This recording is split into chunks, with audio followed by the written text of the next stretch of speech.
अगर किसी नदिया के घाट पर ये नेता लोग बस जाते तो जनता के प्यासे होंठ 2 बूंद पानी के लिए भी तरस जाते।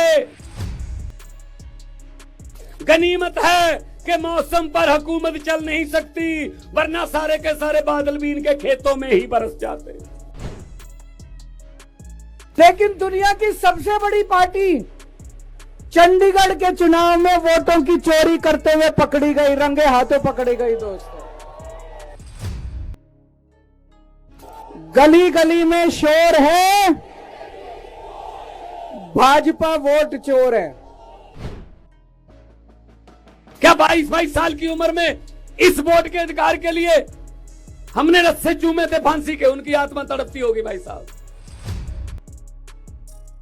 अगर ये चंडीगढ़ जैसे छोटे से चुनाव में इतनी बड़ी गड़बड़ कर सकते हैं तो जाहिर है लोकसभा के और विधानसभा के चुनाव में तो पता नहीं कितनी बड़ी गड़बड़ करते होंगे। अगर 2024 में ये किसी न किसी तरीके से खुदा ना खास्ता ये आ गए तो नरेंद्र मोदी का नाम नरेंद्र मोदी नहीं रहेगा, नरेंद्र पुतिन बन जाएगा भाई साहब। फिर इलेक्शन नहीं होगा, सीधा बस भारत माता की वंदे इनकलाब इनकलाब। आज लोकतंत्र को बचाने के लिए इस देश में बाबा साहब के द्वारा लिखे हुए संविधान को बचाने के लिए आपका अपने अपने घर से निकलकर आना इस बात का संकेत है कि ये देश किसी के बाप की जागीर नहीं है, ये 140 करोड़ लोगों का देश है। ये आज वाला जो फंक्शन है समागम में होना नहीं चाहिए था, इसकी जरूरत नहीं पड़नी चाहिए थी अगर भाजपा की नीयत साफ होती। आपने देखा 30 जनवरी को 2 दिन पहले कैसे चंडीगढ़ में वीडियो के सामने एक आदमी आम आदमी की वोटों को काट रहा है और पता नहीं कौन सी वोटों को बीजेपी के बक्से में रख रहा है। पता नहीं क्या गलती होगी बीजेपी से, इनकी प्लानिंग के मुताबिक काम नहीं हुआ, वरना वीडियो बंद करवा देते ये, क्योंकि ये पहली बार नहीं हुआ, कैमरे पे पहली बार आया है। करते तो पहले से ही रहे हैं, एमसीडी में भी किया है साथ दिल्ली में। तो आज आपका इस भारी संख्या में यहां पहुंचना इस बात का संकेत है कि इतिहास में नाम लिखा जाएगा कि जब देश में भारत में लोकतंत्र खतरे में पड़ गया था, लोकतंत्र आखिरी सांस पर था, तब उसको ऑक्सीजन देने के लिए कहां इकट्ठ हुआ था। तो सही आंसर होगा आम आदमी पार्टी के दफ्तर के सामने जो लोग आए थे वो लोकतंत्र को बचाने। हमारे एमएलए साहबान बैठे हैं, हमारे मेयर बैठे हैं, हमारे एमपी साहब आए हैं लोकसभा के, पंजाब से मेरे साथी आए हैं। मतलब हद है हैरानी की कि इनका बस चले तो इलेक्शन ही ना होने दें, और अगर इलेक्शन हमने कोर्ट के जरिए करवा भी ली तो उसका रिजल्ट देख लो कैसे निकलता है। एक ये चलो चलो चलो चलो चलो चलो। तो ऐसे ही लोकसभा में होता है, ऐसे ही राज्यसभा में बिल पास होते हैं, हाँ वाले हाँ कहें, ना वाले ना कहें, हाँ वालों की जीतू जीतू जीतू, चलो चलो चलो चलो। हद है यार, हद है यार। फिर भाई साहब इतना पैसा क्यों खर्चते हो? देश में इलेक्शन करवाने के लिए सीधा ही तानाशाही डिक्लेयर कर दो। एक बात मैं मीडिया खड़ा सारा, एक बात मैं आपको कहना चाहता हूं, मीडिया वालों आप भी सुन लो। देखो पीड़ित आप भी लोग बहुत होंगे। अगर 2024 में ये किसी न किसी तरीके से खुदा ना खास्ता ये आ गए तो नरेंद्र मोदी का नाम नरेंद्र मोदी नहीं रहेगा, नरेंद्र पुतिन बन जाएगा भाई साहब। बाद में इलेक्शन नहीं करवाएंगे ये, फिर इलेक्शन नहीं होगा, सीधा बस जितनी आजीवन आजीवन रहेंगे मोदी साहब। हद है यार, हद है यार। तो फिर शहीद भगत सिंह, राजगुरु सुखदेव, चंद्रशेखर आजाद, लाला लाजपत राय, सुभाष चंद्र बोस की आत्मा आज तड़पती होगी। क्या इस वोट के अधिकार को लेने के लिए हमने कुर्बानियां दी थी? क्या 22 साल की उम्र में इस वोट के अधिकार के लिए हमने रस्से चूमे थे फांसी के, उनकी आत्मा तड़पती होगी भाई साहब। ये वोट है यार, कमाल है। वोट कहीं और डलता है, निकलता कहीं और है, रिजल्ट कहीं और निकल रहा है। ये कितनी देर चलेगा? तो आपका यहां पे आना हमारे लिए इसलिए सुखद है कि हम लड़ेंगे, जैसा कि गोपाल भाई कह रहे थे, लड़ेंगे और जीतेंगे। और पंजाब से आया हूं, सबसे बड़ी लड़ाइयां पंजाब ने लड़ी हैं। देश की आजादी की लड़ाई में 90% कुर्बानियां पंजाबियों की हैं भाई साहब। आज भी बॉर्डर पे पंजाबी खड़े हैं, कोई गोली दुश्मन देश से भारत की तरफ आती है, सबसे पहले पंजाबी सीना उसके सामने होता है, पंजाबी सीना। तो हम ऐसे कैसे लूटने दे देंगे अपने देश को? हम ऐसे कैसे किसी के हाथ में देश को दे देंगे? हमने लिया, हमारे पुरखों ने कुर्बानियां दी हैं भाई साहब। ये कौन है? ये कौन है हमें देशभक्ति का सर्टिफिकेट देने वाले? ये कौन है सर्टिफिकेट देने वाले? जब देश का बंटवारा हुआ 10 लाख बंदा मरा। कौन मरा? हमारे नाने नानियां, हमारे दादे दादियां। 10 लाख बंदा। आजादी बहुत महंगी पड़ी पंजाब को। आज भी दर्द हो रहे हैं, आज भी जख्म मल्ले हैं, लेकिन इनको कुछ लेना देना नहीं है। जिसकी मर्जी, चलो जी हेमंत सोरेन उठा लो, तोड़ दो, चलो जी एकनाथ शिंदे बना दो, राज्यपाल को सुबह 4 बजे जगाओ, ओथ कराओ, ओथ कराओ, चलो जी मैं ओथ लेता हूं, शपथ लेता हूं, मैं किसी को नहीं बताऊंगा नहीं मैं वो, चलो जी शुक्र है। ये चल रहा है देश। गवर्नर हमें तंग कर रहे हैं, ममता दीदी को गवर्नर तंग कर रहे हैं, पंजाब में गवर्नर तंग कर रहे हैं। बात बात पे कह देते हैं ये लीगल नहीं है, ये लीगल है, ये चुनी हुई सरकार है भाई। इलेक्टेड राज करेंगे या सिलेक्टेड राज करेंगे? लोकतंत्र में इलेक्टेड राज करते हैं, सिलेक्टेड नहीं करते। इन्होंने सिलेक्टेड की आदत डाल दी है। तो मैं ये कहना चाहता हूं, मैं आपको ये कहना चाहता हूं कि भगत सिंह, राजगुरु, सुखदेव के वारिस बनेंगे। उनके द्वारा दी गई आजादी, उनके द्वारा दिया गया खून अजाई नहीं जाने देंगे भाई साहब। हम किसी के हाथ में ऐसे देश नहीं दे देंगे। अगर किसी नदिया के किनारे ये नेता लोग बस जाते, अगर किसी नदिया के घाट पर ये नेता लोग बस जाते, तो जनता के प्यासे होंठ 2 बूंद पानी के लिए भी तरस जाते। गनीमत है कि मौसम पर हुकूमत चल नहीं सकती, वरना सारे के सारे बादल भी इनके खेतों में ही बरस जाते। सारी वोटें इनकी होती हैं बस, जिसको मर्जी डालो वोट बीजेपी को होती है बस। हद है। बिहार में जिसको कह रहे थे ये है, वो तोड़ दी सरकार। ये ऐसे कर लो जी, अब ऐसे कर लो। इन्होंने ऐसे बना रखा है देश को, जैसे शतरंज की खेल होती है। ये गोटी यहां रख दो, ये यहां रख दो, राजा यहां रख दो, प्यादा यहां रख दो, वजीर यहां रख दो, ऐसे बना रखा है। इसके लिए हमको आगे आना होगा। आपका आना सुखद है, हमारे लिए सुखद है आपका आना, क्योंकि ये लड़ाई अकेले केजरीवाल नहीं लड़ सकते। अरविंद केजरीवाल जी ने तो शुरू किया था काफिला, अब ये काफिला बहुत बड़ा बन चुका है। पूरे देश में करोड़ों केजरीवाल पैदा हो चुके हैं। एक केजरीवाल को अंदर करने की सोच रहे हो? केजरीवाल को तो अंदर कर दोगे, इसकी सोच को कहां कैद करोगे? इसकी सोच को। पूरे देश में कितने करोड़ केजरीवाल पैदा हो गए। इनका एक ही तरीका है, काम करने का तरीका एक ही है। कोई आके बताता है बड़े साहब को, मोदी जी को, कि जी सतिंदर जैन ने स्कूल बनवा दिए, अस्पताल, सतिंदर जैन ने अस्पताल बना दिए। प्राइवेट हॉस्पिटल जो हमने कमीशन पे बनवाए थे वो खाली हैं। दिल्ली के लोग तो सरकारी में इलाज करवाते हैं, पूरा फ्री है। क्या करना है? मोदी जी कहते हैं किसने बनवाए? सतिंदर जैन ने, अंदर कर दो। चलो अंदर कर। फिर किसी ने आके कहा मनीष सिसोदिया ने स्कूल बना दिए। जिस सरकारी स्कूलों में पढ़ाई हो रही है, नीट के टेस्ट क्लियर कर रहे हैं, आईआईटी में जा रहे हैं बच्चे, सरकारी स्कूलों के पढ़े हुए माता पिता अपने बच्चों को प्राइवेट से निकाल के सरकारी में डाल रहे हैं। हमारे वाले जो प्राइवेट वाले थे, जिनसे हम कमीशन लेते थे, वो बंद होने के किनारे हैं जी। क्या करना है? किसने किया? मनीष सिसोदिया ने, अंदर डाल दो जी। राज्यसभा में आपका मोदी अडानी भाई भाई के नारे लगा रहा था। कौन लगा रहा था? संजय सिंह, अंदर कर दो जी। जहां पूरे देश में, मध्य प्रदेश, छत्तीसगढ़, जहां भी जाता केजरीवाल सुपड़ा साहब हो जाता बीजेपी का। क्या करना है? ईडी का नोटिस भेज के अंदर डाल दो। मैं इनको ये कहना चाहता हूं, बीजेपी वालों को कहना चाहता हूं कि हम वो पत्ते नहीं जो शाख से टूट कर गिर जाएं, हम वो पत्ते नहीं जो शाख से टूट कर गिर जाएं, आंधियों को कह दो अपनी औकात में रहें, अपनी औकात में। तो आज अरविंद केजरीवाल साहब नेशनल कन्वीनर हैं, जिन्होंने लड़ाई शुरू की है और लड़ाई निरंतर जारी है। मुख्यमंत्री बन गए तीसरी बार दिल्ली के, लेकिन लड़ाई निरंतर जारी है। इनके भाग्य में लिखा ही यह है कि पूरा देश साफ करना है झाड़ू से, झाड़ू से पूरे देश की सफाई इनके भाग्य में लिखा है।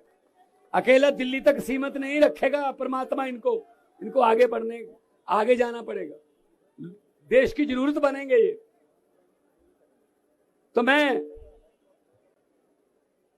डॉक्टर संदीप पाठक जो हमारे राज्यसभा के एमपी हैं, मेरे सामने सौरभ भारद्वाज बैठे हैं, मेरे सामने सारी हमारी कैबिनेट बैठी है। पहली पार्टी है जिसकी 10 सालों में 2 स्टेटों में सरकार है और 11 एमपी हैं, 10 राज्यसभा के, 1 लोकसभा का, और गुजरात में 5 एमएलए हैं, एमसीडी है यहां पे, और गोवा में 2 एमएलए हैं। और परमात्मा ने सब कुछ ठीक रखा। सुप्रीम कोर्ट में कल गए हुए हैं, चंडीगढ़ वाला चुनाव कैंसिल हो जाएगा, चंडीगढ़ भी हमारे पास आएगा, चंडीगढ़ भी हमारा। प्रधान जी से हमने मार्गदर्शन लेना है कि आगे क्या करना है। ये सिर्फ फोटो खिंचवाने का या टीवी पर कोई तख्तियां दिखाने का प्रोग्राम नहीं है। ये गलतफहमी होगी बीजेपी वालों को।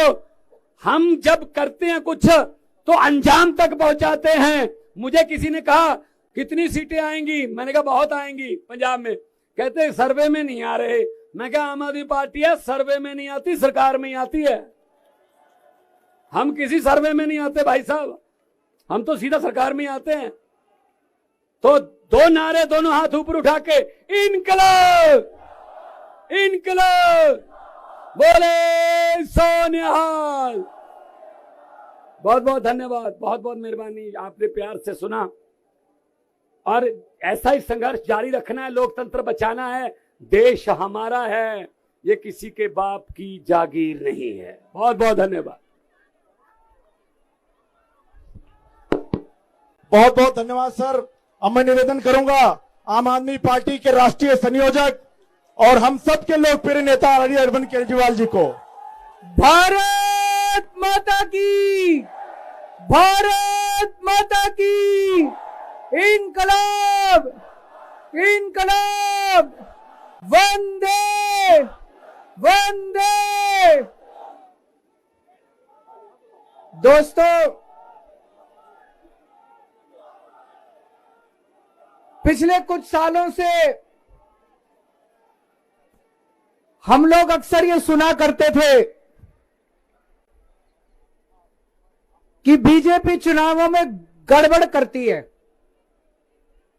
अक्सर आरोप लगते थे कि बीजेपी चुनाव गड़बड़ करके जीतती है, बीजेपी चुनाव वोटों की चोरी करती है, ईवीएम में हेराफेरी करती है, वोटर लिस्ट में से नाम कटवा देती है, फर्जी नाम जुड़वा देती है।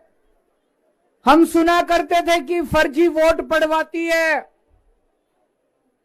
ऐसे सुनते थे, लेकिन कभी सबूत नहीं मिला। गीता में एक श्लोक लिखा है, यदा यदा ही धर्मस्य ग्लानिर्भवति भारत। जब जब इस पृथ्वी के ऊपर बहुत ज्यादा पाप हो जाता है तो फिर ऊपर वाले को पृथ्वी के ऊपर आना पड़ता है। तो ऊपर वाले को पृथ्वी पे आना पड़ता है का मतलब यह नहीं कि भगवान को आना पड़ता है। भगवान अपने तरीके से ऊपर आसमान में बैठ के झाड़ू चलाता है। ये जो चंडीगढ़ का चुनाव है, ये दिखाता है कि इनका पाप का घड़ा कैसे भर गया था। जब पाप का घड़ा भर जाता है बहुत ज्यादा, तो फिर प्रकृति अपनी झाड़ू चलाती है, भगवान अपनी झाड़ू चलाता है, चीजों को ठीक करता है। चंडीगढ़ का चुनाव कहने को तो छोटा सा चुनाव था, 10 बाई 10 किलोमीटर का एक छोटा सा शहर है, मेयर का चुनाव था, लेकिन दुनिया की सबसे बड़ी पार्टी चंडीगढ़ के चुनाव में वोटों की चोरी करते हुए पकड़ी गई, रंगे हाथों पकड़ी गई। दोस्तों,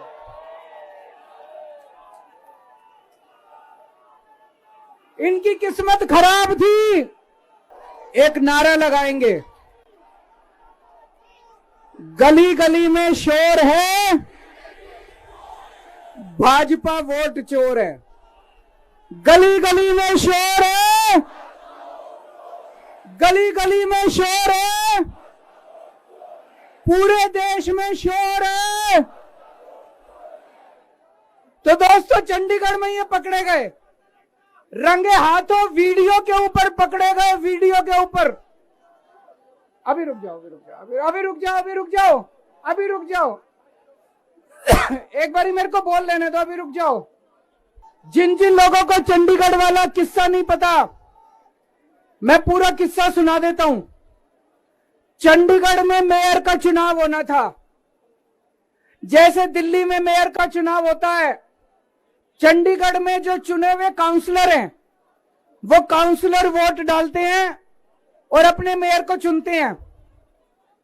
चंडीगढ़ में 36 मेयर हैं, 36 काउंसलर हैं। 36 में से 16 काउंसलर बीजेपी के, 20 काउंसलर इंडिया गठबंधन के। तो जाहिर तौर पे इंडिया गठबंधन का मेयर डिप्टी मेयर बनना था, इसमें कोई बहुत बड़ी बात थोड़ी थी। लेकिन इन्होंने बदमाशी क्या करी, जो चुनाव अधिकारी है, चुनाव करने वाला प्रिसाइडिंग ऑफिसर है, वो इन्होंने बीजेपी के एक कार्यकर्ता को बना दिया। अब बीजेपी का कार्यकर्ता वहां बदमाशी नहीं करेगा तो और क्या करेगा। उस बीजेपी के कार्यकर्ता ने वोट तो डलवाई, लेकिन जब काउंटिंग करने बैठा तो ये प्रैक्टिस है कि भाई सारी पार्टियों के जो एजेंट है वो सामने आके बैठते हैं और हर वोट देखा जाता है। उसने एक भी काउंटिंग एजेंट को अपने सामने नहीं बैठने दिया, सबको भगा दिया। सबको भगा दिया उसने, और उसने खुद ही काउंटिंग करी। और काउंटिंग करते टाइम उसने इंडिया गठबंधन के 8 वोट उसमें गलत सलत निशान लगा के उनको इनवैलिड कर दिया। तो हमारे 20 वोट थे, 20 में से 8 इनवैलिड कर दिए, 12 वोट पड़े हमारे, और उनके कहता है 16 वोट पड़े। सारे हमारे इनवैलिड हो गए, जैसे केवल हमारे वालों को ही वोट पे निशान लगाने नहीं आते, उनके वालों को आता है। अंदर से एक कर्मचारी ने हमें बताया है कि उनके भी 16 वोट नहीं पड़े थे, उनके 13 ही वोट पड़े थे। अब किसी को नहीं पता कितने वोट पड़े, किसी को नहीं पता किसके कितने वोट पड़े, काउंटिंग एजेंट तो था ही नहीं। और उस चुनाव अधिकारी ने नतीजे घोषित कर दिए कि बीजेपी का मेयर बन गया। उनकी किस्मत खराब थी, वहां चारों तरफ कैमरे लगे पड़े थे। उस कैमरे में वो चुनाव अधिकारी इंडिया गठबंधन के वोटों के ऊपर कांटे मारता हुआ, निशान लगाता हुआ उसके अंदर कैप्चर हो गया, उसके अंदर दिखाई दे रहा है। और ये वीडियो पूरे देश के अंदर फैल गया। अब दोस्तों, चंडीगढ़ का मेयर हमारा बनता है कि उनका बनता है, ये जरूरी नहीं है, कोई जरूरी नहीं है। हम यहां पे कोई सत्ता के लिए नहीं आए, हमारा बने। चुनाव आते जाते रहते हैं, चुनाव होते रहते हैं, पार्टियां आती जाती रहती हैं, नेता आते जाते रहते हैं। नेता आज ये कल ये, आज ये पार्टी कल ये पार्टी, आज इसका मेयर कल इसका मेयर। देश के साथ खिलवाड़ नहीं होना चाहिए, हमारे जनतंत्र के साथ खिलवाड़ नहीं होना चाहिए। इन्होंने जो चुनाव के साथ खिलवाड़ करना शुरू किया है, इन्होंने जो जनतंत्र के साथ खिलवाड़, कैमरे के अंदर पकड़े गए। अगर ये चंडीगढ़ जैसे छोटे से चुनाव में इतनी बड़ी गड़बड़ कर सकते हैं, तो जाहिर है लोकसभा के और विधानसभा के चुनाव में तो पता नहीं कितनी बड़ी गड़बड़ करते होंगे, है कि नहीं है। पूरे देश के सामने आ गया किस तरह से गड़बड़ करते हैं। इनके लिए देश जरूरी नहीं है, इनके लिए जनतंत्र जरूरी नहीं है, केवल और केवल सत्ता के लिए ये किसी भी हद तक जा सकते हैं। सत्ता के लिए देश को भी बेच सकते हैं, सत्ता के लिए देश को भी दांव पे लगा सकते हैं। दोस्तों, हम ये कभी नहीं होने देंगे। अपने देश के साथ खिलवाड़ किसी हालत में नहीं होने देंगे। अपने जनतंत्र के साथ खिलवाड़ किसी हालत में नहीं होने देंगे। आज पूरे दिल्ली से, हरियाणा से, पंजाब से इतनी जनता आ रही थी यहां पे प्रदर्शन करने के लिए, सबको रोक दिया इन्होंने। पूरी दिल्ली को छावनी बना रखा है। क्यों भाई? क्यों भाई? आप जनता को कैसे आने से रोक सकते हो? कोई हिंसा करने के लिए थोड़ी आ रहे थे। हमारी आंदोलन से निकली हुई पार्टी है, बड़े बड़े आंदोलन किए। आपको क्या लगता है जनता को ऐसे रोक दोगे तो जनता की आवाज बंद हो जाएगी? और जनता की आवाज बुलंद होगी। जितना जनता को रोकने की कोशिश करोगे, जनता की आवाज और उतनी बुलंद होगी।